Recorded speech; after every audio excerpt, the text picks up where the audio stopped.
দর্শক এই গাড়িতেই যাচ্ছেন বেগম খালেদা জিয়া। এই গাড়িতে চড়ে কিন্তু তিনি ইতিমধ্যে বের হয়ে যাচ্ছেন। দীর্ঘ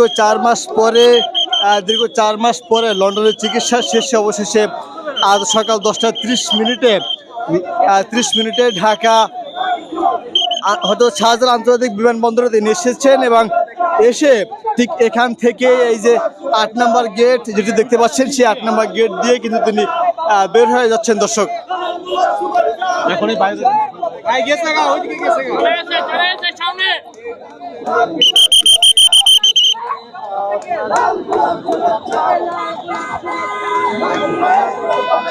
আউট অফ কন্ট্রোল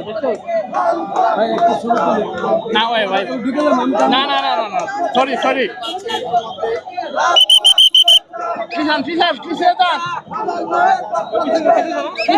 পিছনে যান চলে গেছে